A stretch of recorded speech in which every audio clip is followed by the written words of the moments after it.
mean, Christianity, when you think of what's happening, you look at the numbers. I talk about Sunday school, people don't even know what I'm talking about anymore. It's true, they don't know what I'm talking about. When you look, instead of going this way, you're going to be going this way. You may be going this way, but you're going to be going, we're going to bring it back because it's a good thing. It's a good thing. They treated you like it was a bad thing, but it's a great thing, not a good thing. It's a great thing. So we're going to bring it back because it's a good thing. It's a good thing. I think we can do really something special. And we're going to protect Christianity. And I can say that. I don't have to be politically correct, or we're going to protect it. You know? And I asked Jerry and I asked some of the folks, because I hear this is a major theme right here, but 2 Corinthians, right? 2 Corinthians 3:17, that's the whole ball game. Where the Spirit of the Lord, right? Where the Spirit of the Lord is, there is liberty. And it's so representative of what's taken place. But we are going to protect Christianity. And if you look what's going on throughout the world, you look at Syria, where if you're Christian, they're chopping off heads. You look at the different places, and Christianity, it's under siege. I'm a Protestant. I'm very proud of it, Presbyterian to be exact, but I'm very proud of it, very, very proud of it. And we've got to protect, because bad things are happening. Very bad things are happening. And we don't, I don't know what it is, we don't band together, maybe. I will tell you, Christianity is under siege, whether we want to talk about it or we don't want to talk about it.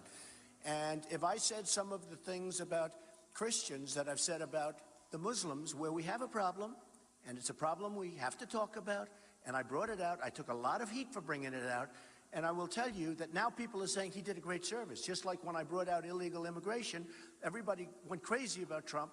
How could he say that? And then about 2 weeks later, everyone's trying to say, well, you know, Trump's right, because they see the murder of Kate in San Francisco and Jamil in Los Angeles and so many others, the tremendous crime, and what it does to your economy.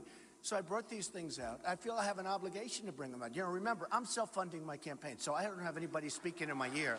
So I just have to say this because, you know, I'm a true believer, and you're many true believers. I hope all. Is everybody a true believer in this room? I think so. But Christianity is under tremendous siege. And if I said that about Christians, I would have less backup than by saying it about Muslims. I had tremendous backup. Now everyone's saying, wow, it was such a great thing to say because now everybody's talking about it. I mean, people are flying planes into the World Trade Center. Let's talk about it. People are shooting in California. People are shooting in Paris. 130 people killed in Paris. Nobody wants to talk about it.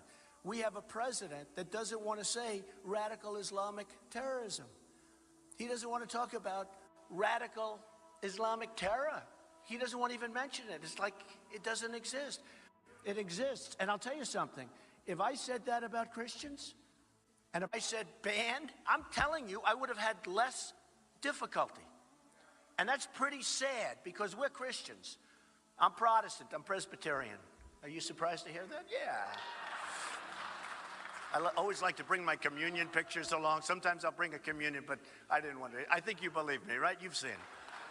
But the power of our group of people together. I mean, if you add it up, I was trying to do it the other day. I was with one of the great ministers. And I said, you know, if you think about this country, because now you're talking about men and women, you're talking about together. So the group is larger, Christians in this country is larger than men or women. And I said, how many Christians do you think? And it could be like 240, 250 million, you know, a big portion of, and yet we don't exert the power that we should have. Now, I think some of the churches are afraid of their tax status, to be honest. You know, they're afraid they're going to lose their tax status if they get too political. Some of them just can't endorse. But you know, the fact is that there's nothing the politicians can do to you if you band together. You have too much power. But the Christians don't use their power. They don't use your power. And honestly, you have, by far, it's the strongest. I mean, you talk about lobbies. You have the strongest lobby ever. But I never hear about a Christian lobby. I hear great people, like the pastor.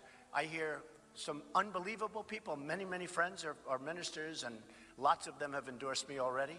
But I have to tell you that we don't hear about strength, and we have to strengthen, because we are getting, if you look, it's death by a million cuts. We are getting less and less and less powerful in terms of a religion and in terms of a force. And honestly, whether it's one leader or a number of people, potentially you have tremendous power. When they don't want to say Merry Christmas in department stores anymore, I won't shop at places that don't say Merry Christmas. Guess what? I don't do too much shopping, because no, it's true. When I see these stores and they have a red wall and they have nothing on it, they don't want to say Merry Christmas anymore. I say, why don't you say Merry Christmas? Well, we're not allowed to. The owner doesn't want us to. These big department stores, they're not allowed to. And I'll tell you one thing. We're going to be saying Merry Christmas again. Just remember that.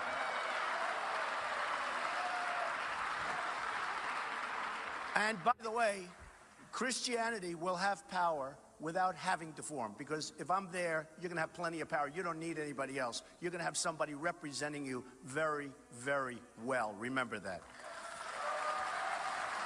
So it's an honor to be here, and I know you're packed, and they're having. For too long, politicians have tried, oh, have they tried, to centralize authority among the hands of a small few in our nation's capital. I see them all the time. Bureaucrats think they can run over your lives, overrule your values, meddle in your faith, and tell you how to live, what to say, and where to pray. But we know that parents, not bureaucrats, know best how to raise their children and create a thriving society.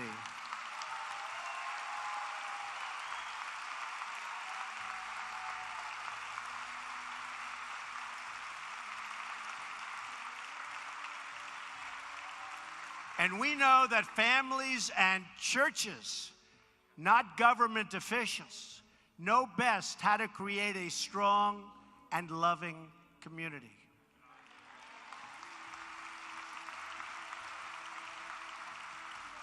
And above all else, we know this. In America, we don't worship government, we worship God.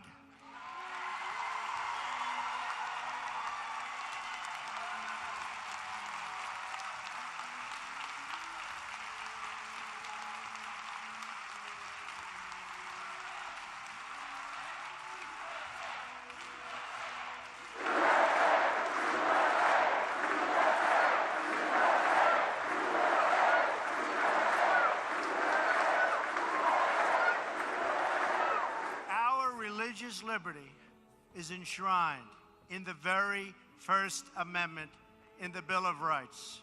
The American founders invoked our Creator 4 times in the Declaration of Independence. Benjamin Franklin reminded his colleagues at the Constitutional Convention to begin by bowing their heads in prayer. I remind you that we're going to start saying Merry Christmas again.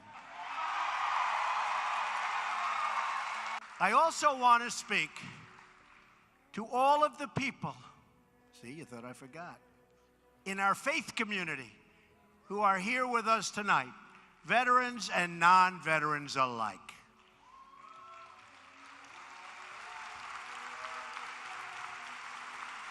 You're never going to be forgotten. You'll never be forgotten. My administration will always support and defend your religious liberty.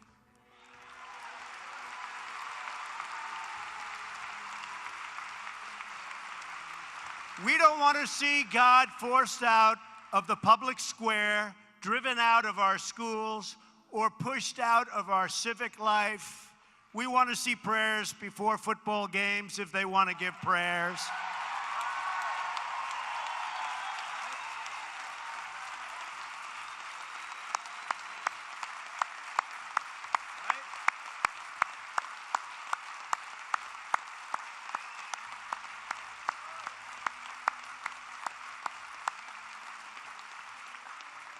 We want all children to have the opportunity to know the blessings of God. We will not allow the government to censor sermons, to restrict the free speech of our pastors and our preachers and the people that we most respect. Like Robert.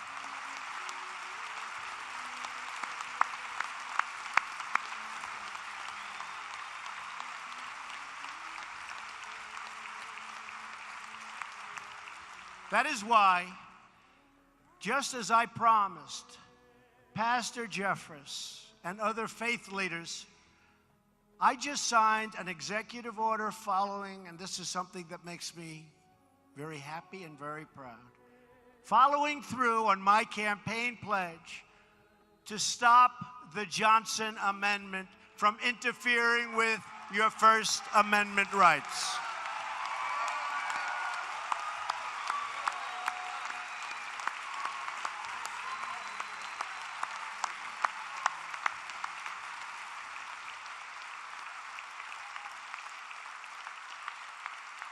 As long as I am president, no one is going to stop you from practicing your faith or from preaching what is in your heart. We want to hear him.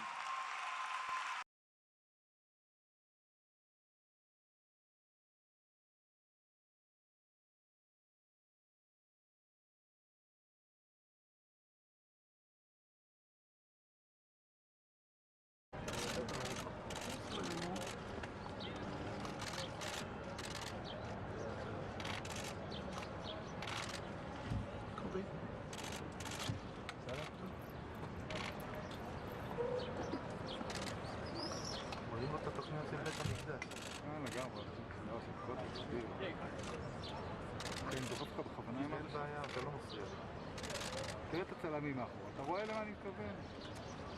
אוי, באמת. הנה, מישהו עוזר לך. עוד אחד יש.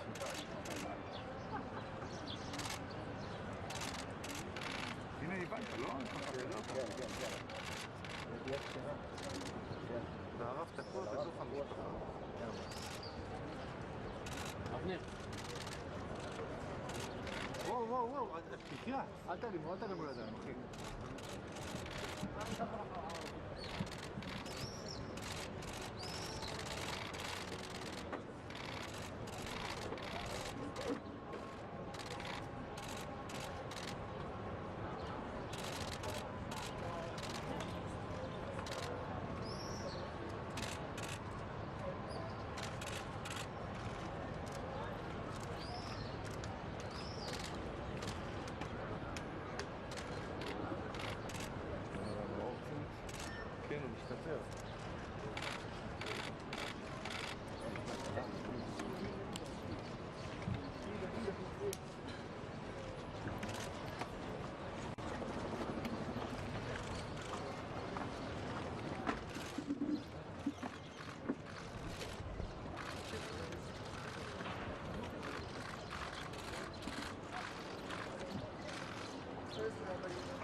Tony, you got that? Hey, hey, hey, get down. Down.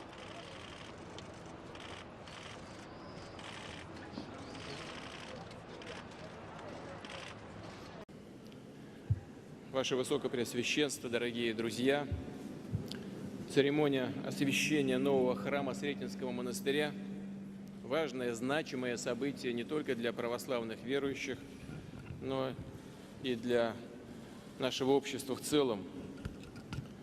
И вот почему этот храм посвящен и Воскресению Христову, и новомученикам, то есть памяти тех, кто пострадал за веру в период богоборчества, кто погиб в ходе репрессий, и вместе с тем он олицетворяет примирение.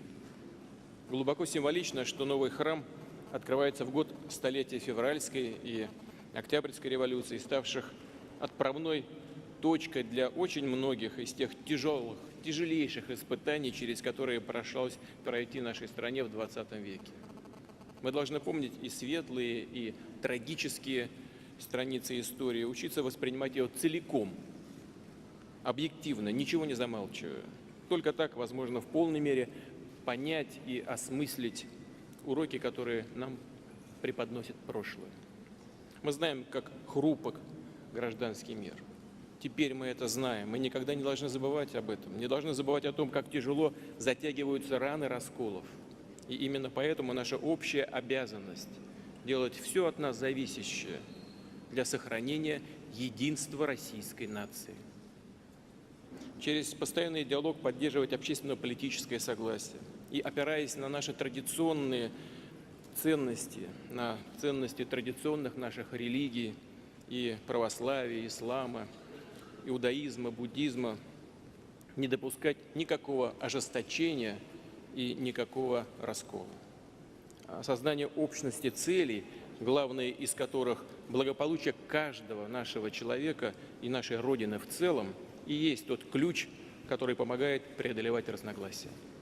Ярчайшим подтверждением тому служит и восстановление единства Русской Православной Церкви, десятилетие которого мы отмечаем в эти дни.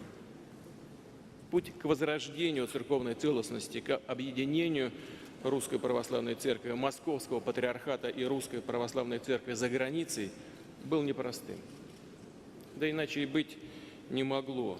За долгие годы разобщенности, уходящие своими корнями в драму братоубийственной гражданской войны, накопилось слишком много противоречий и взаимного недоверия. Но обе церкви, искренне стремясь к укреплению православия, к укреплению нашей общей Родины, сумели достойно пройти этот путь. Русская Православная Церковь здесь, в России, страдая, неся огромные потери, всегда была рядом с народом. А Русская Православная Церковь за границей всегда помогала нашим соотечественникам, оказавшимся вдали от Родины, не только сохранять веру, но и ощущать свою тесную связь с Родиной, с Россией, с ее традициями, языком, с нашей культурой. И восстановление единства укрепило эту связь. Оно стало и остается событием огромного нравственного звучания, символом и примером того, что история нашей страны, ее прошлое могут и должны не разъединять, а объединять всех нас. Нашу страну, саму российскую государственность невозможно представить без духовного, исторического опыта Русской Православной Церкви, который передается из поколения в поколение через пасторское слово. И уверен, новый храм Сретенского монастыря станет ярким, притягательным центром религиозной и просветительской деятельности и будет способствовать укоренению в нашем обществе идей добра, взаимоуважения и примирения. Поздравляю вас. Спасибо. Ваше святейшество, хочу. Спаси Господи. Спаси Господи. Замечательный опыт.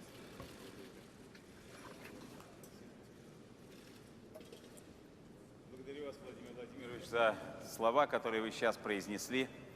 И со своей стороны также хотел бы сердечно поздравить всех нас с 10-й годовщиной воссоединения Русской зарубежной церкви и Московского патриархата, в надежде на то, что результаты этого соединения станут еще более явственными и значительными для всей нашей церкви.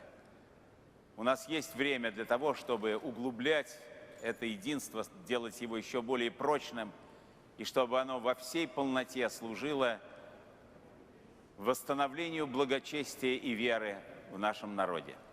Еще раз всех вас поздравляю с праздником. Спаси Господи!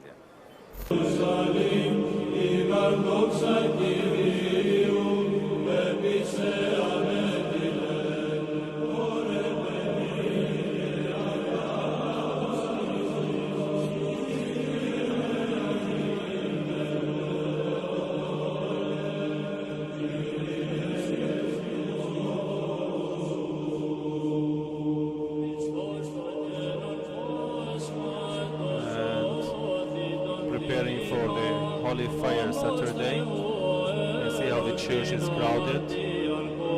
We got inside the church nearby the tomb of Jesus. We see now the Coptics coming to prepare for the celebrations in the tomb. Coptic Christians. Coptics are from Egypt. And these are the local ones here that came from Egypt to the 19th, 20th century, and they're going to take their position nearby the tomb. And everyone is waiting now. Now it's around 12 o'clock. Everyone is waiting for the Holy Fire Saturday to remember the resurrection of Jesus. And they're very happy and chanting. And you're going to see now Palestinian Arab Christians on top of shoulders of each others. They'll be chanting local hymns about the resurrection of Christ. And you see the crosses they have holding on their hands. We are the Christians, we're proud being Christians. This is our feast. Jesus resurrected out of death. So they are dancing and rejoicing, preparing for the resurrection of Christ. They are preparing to receive the holy fire from the Holy Sepulchre. You see their shirts? Their shirts are in red for the blood of Christ.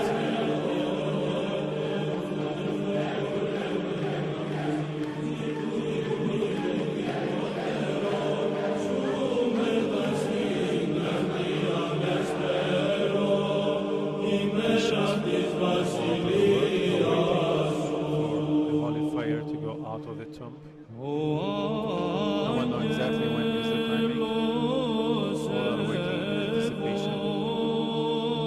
Christians from all over the world coming to celebrate the Holy Fire Saturday at the tomb of Jesus. It's so crowded. Christians are waiting in anticipation for the Holy Fire, to receive the Holy Fire from the Greek patriarch. They're reciting, Jesus is risen. Jesus is risen in different languages.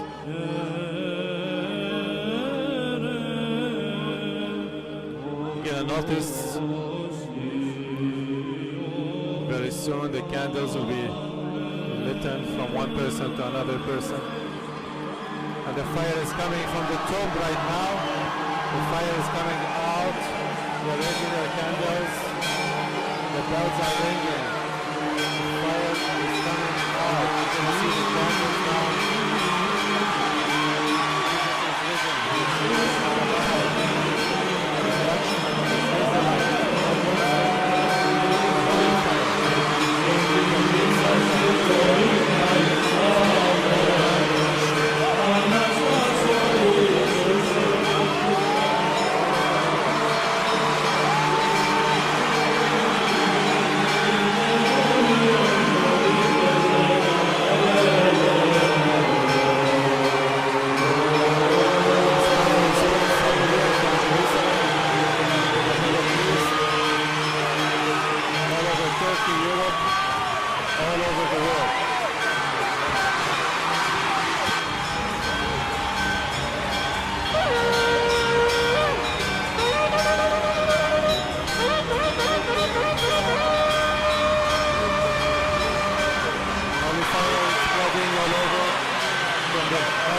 Easter, Holy Fire Saturday. One of the most important celebrations for the indigenous Christians.